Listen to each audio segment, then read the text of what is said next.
한 주간의 주요 경제 이슈 정리하는 조프로의 경제 백불 시간입니다. 오늘도 YTN 경제부 조태현 기자 나오셨습니다. 안녕하세요. 네, 안녕하세요. 예.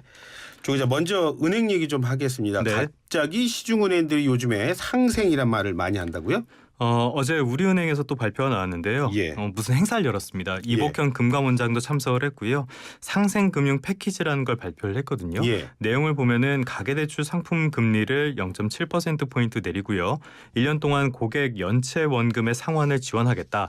그래서 이를 통해서 금융비용을 1,270억 원 줄이겠다고 설명을 했습니다. 예. 네, 앵커님도 말씀을 하셨지만 이에 앞서서 KB국민은행, 신한은행, 하나은행도 상생안을 이미 발표를 했습니다. 예. 다 이복현 원장이 참석을 하는 행사였고요. 예. KB국민은행은 이자를 연간 1,060억 원 줄이는 방안을 발표를 했고요. 예. 신한은행도 가계대출 금리를 일괄 인하했습니다. 이걸 통해서 연간 1,000억 원 이자를 경감하겠다 이런 내용이 담겼고요. 예. 하나은행은 금액을 명시적으로 밝히지 않았는데요. 전반적으로 하나은행 내용까지 다 합치면은 금융 비용을 6천억 원 이상 줄여주는 내용이 4대 은행에서 나왔다라고 보시면 되겠습니다. 예. 은행이 상생에 나섰고요. 금융시장에 불안이 남아있기는 하지만 그래도 조금씩 지금 금융시장 불안은 조금씩이나마 가라앉는 모습이거든요. 예. 이런 걸 보면은 이자 부담은 다소 줄어들 것으로 보인다라고 보시면 되겠습니다. 예. 그런데요, 지난해 우리 경제 어려운 상황에서도 독야청청 성과급 잔치했다. 그런 그렇죠. 좋지 않은 시선 때문에 그래서 이러는 거 아닙니까? 그 말씀하신 것처럼 은행이 굉장히 많은 비판을 받았는데 예. 가장 큰 이유라면 역시 예대금리 차가 너무 벌어졌다. 예. 그래서 대출 금리로 은행들이 이자 장사만 하는 거 아니냐 이런 비판이 있었고요. 예. 그리고 지난해 역대 최대 실적을 바탕으로 해서 성과급 잔치를 냈죠. 예. 그러니까 금리 인상기에 은행들만 그 과실을 다 고스란히 따먹은 거 아니냐. 예. 앉은 자리에서 돈 번 거 아니냐 이런 비판이 나왔습니다. 예. 그러다 보니까 굉장히 비판이 나오고 윤석열 대통령까지 나서서 은행들의 이자 장사를 비판을 했죠. 예. 그러면서 은행권이 지난달에 대책을 내놨거든요. 그러니까 기금을 모아서 10조 원 정도를 추가로 지원하겠다 이렇게 밝혔는데 이 예. 내용을 보면은 실제로 지원하는 금액은 적고요. 거기다 보증 배수를 곱해서 이만큼 뻥튀기가 된 그런 내용들이었습니다. 사실 이런 식으로 금융 지원책이 나오긴 하지만 예. 시기가 시기인지라 좀 부적절하다는 평가가 많았고요. 예. 그래서 돈만 쓰고 욕만 먹었다라고 볼 수 있는데요. 예.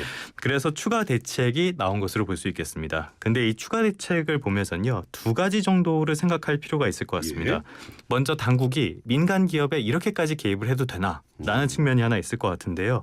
은행들은 거의 대부분 주식회사고요. 그리고 상장사이기도 합니다. 예. 상장사 주식회사의 목적은 이윤을 내서 그거를 주주들한테 나눠주는 것들이 큰 목적으로 작용을 한다고 봐야 되는데요. 예. 이런 측면에서는 정부가 은행의 영업, 민간 기업의 영업에 너무 지나치게 개입하는 것이 아니냐 이런 비판이 하나 나올 수 있습니다. 그럴 수도 있겠네요. 근데 이거는 국내 은행업의 특성도 일단은 고려를 할 필요는 있어요. 국내는 금융시장이 그렇게 큰 편이 아니고요. 예. 외환 위기를 겪으면서 은행들이 통폐합되는 과정 예전에 기억을 하실 거예요. 예. 그러면서 시중 5대 은행으로 거의 다 통폐합이 됐거든요. 그러니까 어찌됐든 간에 금융시장의 과점을 차지하는 곳에서 나오는 문제점은 어느 정도는 개입할 필요성이 있다라고 보는 게 맞을 것 같습니다. 예. 그러면 두 번째 문제, 과연 이 개입을 지금 제대로 하고 있느냐? 라는 문제가 있는데요. 예. 개입을 제대로 못하고 있으니까 제가 이런 말씀을 드리겠죠. 예. 윤석열 대통령 취임 뒤에 은행권에 예대금리 차를 공시하라고 지시를 했어요. 예. 이게 공시를 하라고 하니까 은행들이 경쟁적으로 예금 금리를 막 올리기 시작합니다. 그런데 이게 과연 예. 좋은 것이냐? 은행의 대출 금리가 산출되는 과정을 보면요. 일단 예. 지표 금리가 있습니다. 예. 기준 금리라고 하는데 정책 금리가 아닌 은행의 그 기준이 되는 기준 금리를 말해요. 예. 여기에다가 은행의 이익이라고 볼 수 있는 가상 금리를 더하고요. 예. 고객에 따라서 우대 금리를 뺍니다. 그러면 이게 대출 금리가 나오는데요. 예. 예금 금리가 올라간다는 거는 결국에 이 지표 금리가 상승하게 된다는 뜻입니다. 예. 그래서 대출 금리도 따라서 오르게 되고요. 예. 그러니까 고금리에다가 예금 금리가 오르니까 지금 자금의 시장에 있는 자금들이 예금 쪽, 은행 쪽으로 막 옮겨가기 시작해요. 예. 그러다 보니까 당국에서 예금 금리 그만 올리라 이렇게 요구를 합니다. 예. 이 과정에서 예대금리 차가 커지게 돼요. 시차가 예. 있기 때문에. 그런데 예. 그렇게 예대금리 차가 또 커지니까 이번에는 대출금리를 내려라 이렇게 하면서 지금까지 압박을 이어가고 있습니다. 예. 그러니까 개입을 하는 건 좋고 불가피한 측면이 있지만은 부작용을 최소화할 수 있도록 정교하게 개입을 해야 되는데요. 예. 이런 식으로 자꾸 주먹기구 구구식으로 개입을 하면서 시장의 혼란을 부채질한 것이 아니냐 이런 비판에서 자유롭지는 못해 보입니다. 근데 저는 그렇게만 생각하니요. 우리 서민들 그 은행에 요구하는 거 간단합니다. 좀 예금금리는 좀 더 주고, 그렇죠. 대출금리 좀 내려주고, 그 다음에 은행 좀 운턱 좀 낮춰주고 뭐 이런 거 아닙니까? 맞습니다. 근데 이제 문제라는 게 그게 경제가 항상 그렇듯이 단순하지가 않아서 그러니까 예금 금리를 올리면은 대출 금리도 오르게 되고 예. 이런 문제점이 있으니까 예. 이렇게 개입을 할 때는 예. 분명하게 정교하게 그리고 긴 그 관점을 가지고 개입을 해야 되는데 예. 지금까지는 너무 주먹구구식으로 개입을 하면서 시장의 혼란을 오히려 부채질한 것이 아니냐. 예. 일각에서는 이 예대금리차 공시부터 모든 게 꼬이기 시작했다 이런 평가도 내놓고 있거든요. 예. 이런 점들은 좀 유념할 필요가 있어 보입니다. 그러니까 조 기자님 말씀하신 것처럼 은행만 일방적으로 이렇게 욕을 먹을 건 아니다. 정부의 정책이라든가 이런 분에서도 좀 봐줘야 될 분이 있다. 뭐 이렇게 그래도 정리가 되네요. 혼나긴 혼나야죠. 예, 예, 알겠습니다. 이번에 한번 부동산 얘기해 볼까요? 자, 가파르게 떨어지던 아파트 값이요 다소 주춤하고 있다고요. 맞습니다. 한국부동산원에서 매주 아파트 가격 동향을 발표를 하거든요. 한국부동산원 그리고 KB국민은행, 부동산 114 정도 이렇게 세 곳 정도가 정기적으로 가격 동향을 조사해서 발표를 하는데요. 예. 말도 많고 탈도 많긴 하지만 특히 문재인 정부 때 비판이 많았죠. 예. 한국부동산원이 정부의 공식 자료입니다.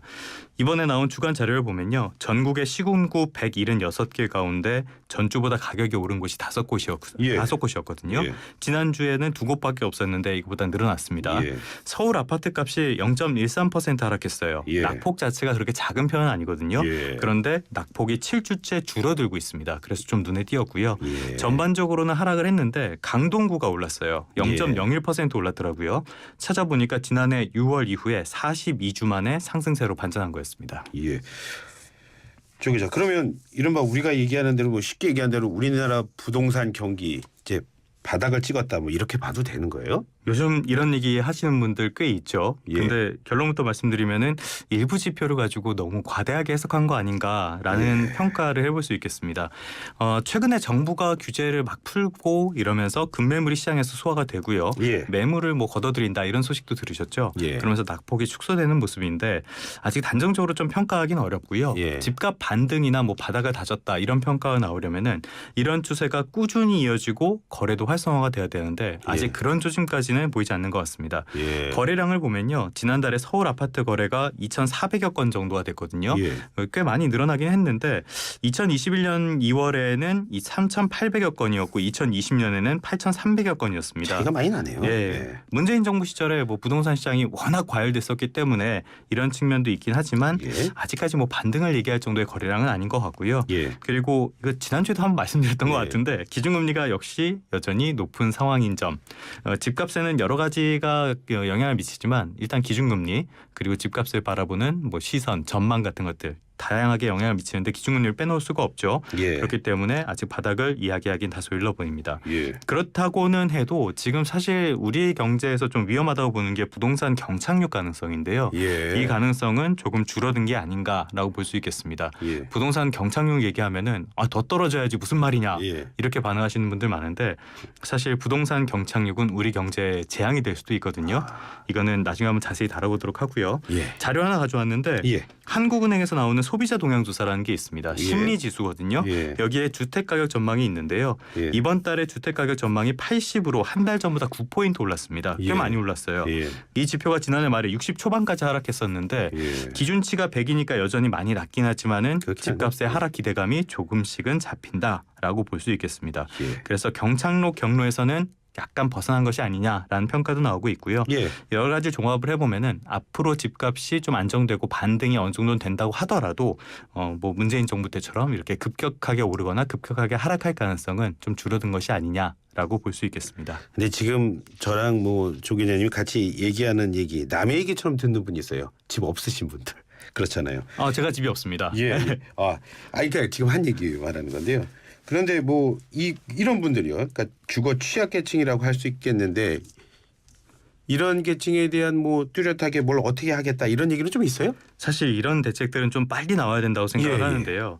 급변기에 항상 가장 큰 피해를 보는 거는 피해 계층이거든요. 예. 지금 같은 금리 인상기에도 그렇고요. 그래서 정부에서 대책이 나왔는데 쪽방이나 고시원 반지하에서 살고 있는 무주택 세입자가 최대 5천만 원의 무이자 전세 대출을 받아서 예. 더 나은 집으로 이사할 수 있게 되는 그런 정책이 나왔습니다. 예. 비정상 거처 이주 지원 버팀목 전세 자금 대출인데요. 조건을 보면은 3개월 이상 저런 곳에서 거주한 사람이 대상이고요. 예. 소득은 5천만 원 이하여야 되고 자산은 3억 6천 100만 원 이하. 무주택 예. 세대주여야 됩니다. 예. 그래서 최대 5천만 원을 무이자로 10년 동안 대출을 해주는데요. 예. 이거를 주민센터에서 거주 확인서를 발급을 받아서 은행에 접수를 해야 되는데 예. 이게 올해 5천 가구만 신청을 받습니다. 그래서 필요하신 분들은 주택도시기금 웹사이트에서 확인을 하셔서 좀 예. 빨리 알아보시는 게 좋을 것 같습니다. 빨리 알아보시라고 하네요. K칩스법이라는 게 국회에서 뭐 통과됐다는 얘기하는데 K칩스법이라는 게 뭐예요? 결국엔 통과가 됐죠. 자세한 이름은 구체적인 이름은 반도체 산업 육성을 위한 조세특례 제한법입니다. 어렵네요. 예, 조세특례 제한법이라는 곳에서 눈치를 채셨겠지만 세 공제율을 높이는 내용이에요. 국가 전략 산업에 설비 투자를 할 때, 그러니까 투자를 할 때 예. 세 공제를 대기업과 중견기업은 지금 8%인데 15%로 높여주고요. 예. 중소기업은 16%에서 25%로 확대하기로 했습니다. 예. 대상은 대표적으로 반도체가 있고요. 여기에 2차 전지나 백신, 디스플레이, 미래형 이동수단, 수소 같은 것들이 포함이 됩니다. 사실 지난한 과정을 거쳤죠. 뭐 예. 정치권에서 대기업 감세 같은 논란이 컸잖아요. 그럴 수가 있겠네요. 뭐 개인적으로는 그런 말씀을 충분히 하실 수도 있다라고 예. 생각은 하지만 지금 경제 상황을 보면은 좀 답답한 면이 있었던 것도 사실입니다. 예. 당장 지난달에 생산 소비 투자가 일제히 늘어서 트리플 증가를 기록을 하긴 했는데 예. 반도체 생산은 17%나 줄었거든요. 예. 이게 14년 2개월 만에 가장 큰 감소폭이었습니다. 예. 반도체가 국내 경제에서 굉장히 큰 비중을 차지를 하고요. 예. 지금 국제 상황을 보면은 미국과 중국이 각자의 공급망을 만들려고 굉장히 예. 반도체 산업 같은 거에 국가적으로 지원을 하고 있거든요. 우리나라 반도체 또 잘 안 팔린다고 그런 얘기죠. 최근에 좀 안 좋죠. 예, 예. 지금 연말까지도 안 좋지 않을까 이런 전망도 나오는데 예. 그래서 좀 지금 이 국제 정세 사이에서 우리가 예. 너무 한가했던 것이 아닌가라는 답답함이 들었고요. 예. 근데 대기업 담세라는 말도 조금 한번 짚어볼 필요는 있을 것 같아요. 예. 왜 이런 말이 나오냐면 반도체라는 거는 메모리 반도체, 특히 우리나라가 강점을 가지고 있는 메모리 반도체, 여기는 대규모 투자가 필요하거든요. 예. 그래서 삼성전자가 뭐 조단위 투자한다 이런 말들 많이 나오잖아요. 예. 이렇게 대규모 투자를 할 수 있는 곳은 대기업밖에 없습니다. 한두 푼으로 되는 산업이 아니니까요.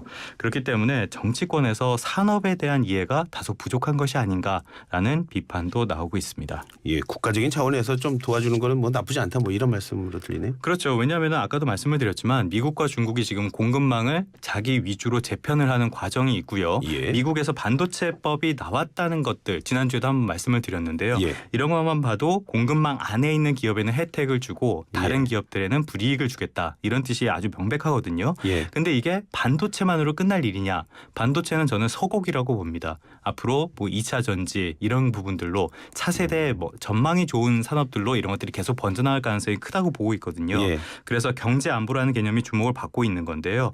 이런 상황에서는 우리는 제품 경쟁력을 계속 유지를 해서 양쪽 모두에서 이익을 취할 수 있는 그런 수단을 마련을 해야 되거든요. 예. 그래서 국내 경제가 국내 정치가 경제를 잡고 발목 잡는 일은 좀 없었으면 한다는 게 제 생각입니다. 예. 정치가 경제 발목 잡지 말라고 합니다. 예. 오늘 말씀 잘 들었습니다. 다음 주에도 또 나오실 거죠? 그래야죠. 예. 지금까지 YTN 경제부 조태영 기자와 함께했습니다. 고맙습니다. 네, 고맙습니다. 예. 이슈앤피플 1부는 여기서 마치겠습니다. 저는 잠시 뒤에 2부로 찾아오겠습니다.